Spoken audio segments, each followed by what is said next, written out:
أنك تكون متأقلم مع مجتمع مريض، هذا ماشي دليل على أن صحتك العقلية بخير. الجملة قالها واحد الفيلسوف سميتو جيدو كراشنامورتي، بمعنى إذا بديتي كتشوف شي حوايج ماشي هما هادوك وكتقبل بهم عادي، يعني وليتي كتشوف الباطل كيجيك عادي، هذا دليل على أن صحتك العقلية ماشي تلهي. ولينا نولفوا شي حوايج ماشي نورمال، ولكن ولينا كنعيشوا معها وكأنها عادية. إلا ما حسيتيش بالغضب من قلة الاحترام، من الظلم، من الوقاحة، راه المشكل بدا كيدخل لراسك مزيان.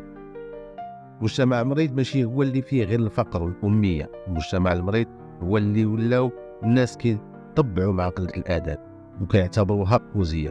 المجتمع مريض هو فاش يولي اللي مربي كيتضحك عليه، واللي كيتصرف بنزعة كيتقال عليه مكلخ.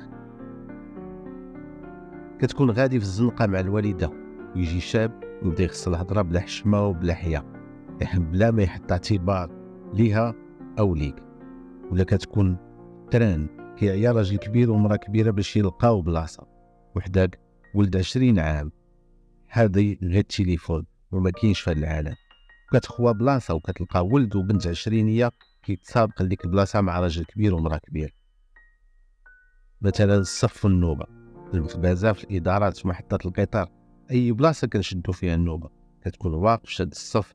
هنا كاينين جوج النواع ديال البشر، نوع كيجي كيقصح وجهو كينقص كل شيء ويبغي يقضي غرضو، إذا ما هضر مع حد راه كيدوز. هضروا معاه الناس كيقول لهم لا اسمحوا لي راه بغيت نسول. النوع الثاني هو اللي كيبقى يتسلس بشويه بشويه، داز راه داك الشيء اللي بغا. هضر معاه شي حد كيقول له ها انت سير انا عارف قبل مني. المشكل هي ملي انت كتهضر وكتغياجي كينوضوا ناس وحدين اخرين تيهضروا تيقول لك ماشي مشكل الله يحسن العوان، بحال حنا راه ما عندنا ما يدار مسالين. مثلا في الطريق شي ناس كيوقفوا في وسط الطريق بحال الطريق ديال باهم، يخرج يتقدى، يخرج يهضر مع صاحبه، يهبط ولادو للمدرسه والناس كيكلاكسوني وهو ما مصورش. فاش كتهضر معاه تيقول لك لا راه دغيا، ويزيد بالفهمه يقول لك ابنادم ما بقاش عنده الصبر.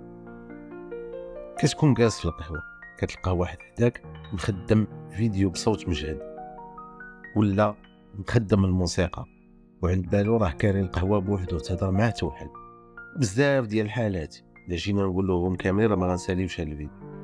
عطيونا في التعليقات الحالات اللي كيقلقوكم في المجتمع. الخلاصه من هادشي كامل هي مجتمع مريض، وفاش تتولي في الحياه اليوميه كتلاحظ حوايج كيضروك، كتلاحظ ان المجتمع ما بقاش فيه احترام الاخر، واحترام الاخر ولا استثناء، حيت الناس ولفوا العشوائيه، ولفوا الهمجيه، ولفوا هاد المظاهر اللي بعيده كل البعد على المجتمع ديالنا كمغاربه وكمسلمين. وحتى اللي مازال متمسك بشويه ديال الاحترام ولا هو اللي كيحس براسو غريب. الصراحه لا يصح الا الصحيح، ماشي دليل على ان الصحه العقليه ديالك مزيانه الا كنتي منسجم مع الجنون الجماعي.